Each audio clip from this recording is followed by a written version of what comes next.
जहाँ सहूलियत होती है इनके तो प्रभारी सब बनाए गए अलग हैं वो अलग बाकायदा। यात्राएं कर रहे हैं। फिलहाल बहुत बहुत शुक्रिया मनोज रावत जी हमसे जुड़ने के लिए और अपनी बात को रखने के लिए।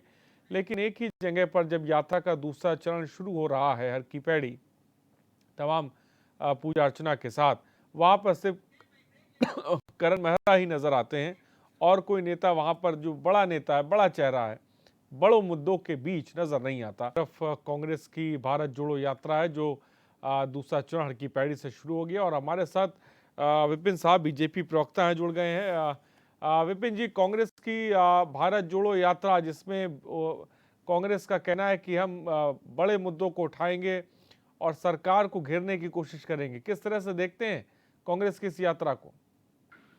देखिए, कांग्रेस की भारत जोड़ो यात्रा जिस दिन से उनके युवराज ने देश में चलाई है, उस दिन से कांग्रेस के अंदर साइड इफेक्ट आने शुरू हो गए हैं। देखिए, जिस दिन यात्रा प्रारंभ हुई उस दिन जम्मू कश्मीर के जो बड़े नेता थे कांग्रेस के, उन्होंने कांग्रेस छोड़ दी। उसके बाद धीरे धीरे धीरे आप देख रहे होंगे कि रोज कुछ ना कुछ कांग्रेस में जिस प्रकार से भारत जोड़ो यात्रा वो निकाल रहे थे, लेकिन वो कांग्रेस छोड़ो यात्रा में तब्दील होती जा रही है। ऐसी उत्तराखंड के अंदर भी है। उत्तराखंड के अंदर देखिए आप आज इधर जो वो यात्रा निकाल रहे हैं उनके प्रदेश अध्यक्ष, तो तमाम जो उनके बड़े नेता हैं, वरिष्ठ नेता हैं, जो यहाँ पर कांग्रेस के नेता माने जाते हैं, चाहे वो नेता प्रतिपक्ष हों, चाहे वो आपके पूर्व के नेता प्रतिपक्ष रहे हों, प्रीतम सिंह हो, चाहे वो मंत्री प्रसाद मैथानी हो जो पूर्व में मंत्री रहे हैं, चाहे हरीश रावत जी हो, ये सारे लोग अपनी अपनी यात्राएं अलग अलग निकाल रहे हैं। तो आज कांग्रेस की ये यात्रा केवल अपनी ढपली अपना राग तक सीमित हो गई है, तो कुछ होने वाला है नहीं। कांग्रेस के पास न कोई मुद्दा बचा है, क्योंकि देखिए 5 वर्ष में जिस प्रकार से भारतीय जनता पार्टी ने प्रदेश में डबल इंजन की सरकार ने विकास किया, और उसी विकास को देखते हुए उत्तराखंड की जनता ने हमको एक बार फिर से एक बहुत बड़े बहुमत के साथ वापस लेके आई है। तो आज कांग्रेस के पास कुछ चीजें हैं नहीं, कुछ कहने के लिए है नहीं, तो इस प्रकार की चीजें करते रहते हैं। इस प्रकार की यात्रा विपिन रावत जी, कांग्रेस कह रही है कि बीजेपी ने हमें इस बार इतने मुद्दे दे दिए हैं कि मुद्दों की कमी नहीं है। अंकिता हत्याकांड हो, यूके SSSC हो, या अपराध को लेकर तमाम ऐसे मामले हैं जो कांग्रेस जो बीजेपी ने जिसे कह सकते हैं हमें दिए हैं, और 21 नवंबर को उसी को लेकर कूच भी करा जाएगा सचिवालय को। देखिए, आप देखेंगे जैसी अंकिता हत्याकांड की बात आई थी, वो सबको पता है कि वो क्षेत्र जो था वो रेवेन्यू पुलिस के हाथ में था, और पहाड़ का अधिकांश हिस्सा रेवेन्यू पुलिस के हाथ में रहता है।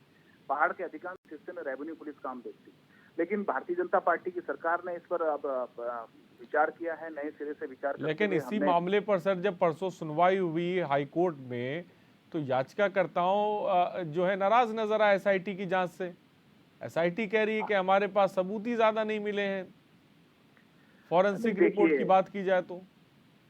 देखिए, इस पर हमारी सरकार बिल्कुल सीरियस है, और निश्चित रूप से जो दोषी हैं उनको जैसे ही पुलिस के हाथ में जांच आई, पुलिस ने जेल भेजा, उनको जेल भेजने का काम किया। नहीं सर, जेल भेजने का काम तो किया, लेकिन अगर जांच में सबूत ही नहीं जुटा पाएंगे तो किस तरह से सजा दिला पाएंगे? नहीं, पूरे सबूत हैं। देखिए, ये कोई सार्वजनिक नहीं किए जाते हैं, कोई इन्वेस्टिगेशन सार्वजनिक नहीं की जाती है। जो क्रिमिनल इन्वेस्टिगेशन होती हैं, जो क्राइम की इन्वेस्टिगेशन होती हैं, किस प्रकार से सर कोर्ट में तो सुनवाई के दौरान ही साझा किए जाते हैं ना सर, वो तो आप बता ही सकते हैं। जो कुछ सुनवाई हुई तो मैं चाहूंगा कि आप बता दीजिए।